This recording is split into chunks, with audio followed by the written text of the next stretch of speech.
Hello hi नमस्कार जय जगन्नाथ। आज मु बहुत एक्साइटेड अच्छी मॉर्निंग रू सकाळू आम आज प्लान करूँ भाई सहित आम जाऊँ बाल्डिया डैम। एबे तो पानी एबे अक्टोबर मास तो आपड़ जदि प्लान कर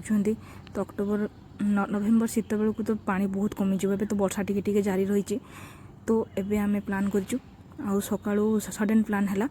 देखुं आम पहुँची गलु एबे बारिपदा जमीक आम बेतनटी बाहरीचु बेतनटी मात्र लाइक बारिपदा 15 किलोमीटर 10-15 किलोमीटर गोटे गाँव में आम एंट्री कलु देखिपुं सेपटे पहाड़ सेपटे हूँ शिमिलीपाल जावाई रोड जोटा कि आउ शिमिलीपाल को जावाई सीधा रोड अच्छी आम तो राइट साइड को काटिकी आसचु आउ देखुं ग्रीनारी ग्रीनारी एबे तो धान चाष होती आम जाऊँ आ देखु था जो मैंने हाँ बुलिकी जाइछंती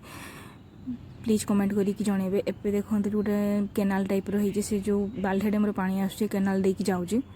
आ मत तो गाधेवाई पूरा मन है एपटे पहाड़ गोटे अच्छी गोटे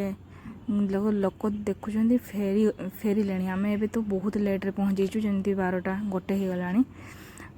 लोक देखुं सेमती भी गाधुंट ऊपर मुंडे सेमती लोक देखा जाऊना चलते मुझे आपको देखेबी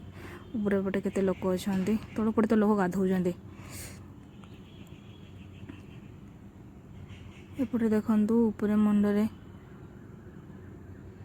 लोक टे कम जना पड़ुंट एपटे देखु जड़े दी जन गाधौं ऊपर कि गाधौना तो आम भी जा तल को चलतु पानी एबे भल चल बहुत आसूचे पानी एबे जमीक देखुं मुझे फास्ट टाइम आसी बहुत एक्साइटेड देखुं पानी पानी स्रोत केते जोर से आसूचे पानी भी ठंडा भी लगुचे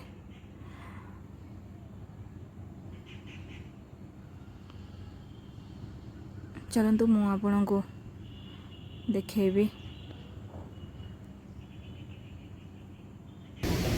जो ओडिया कर अड़िया पकाते हैं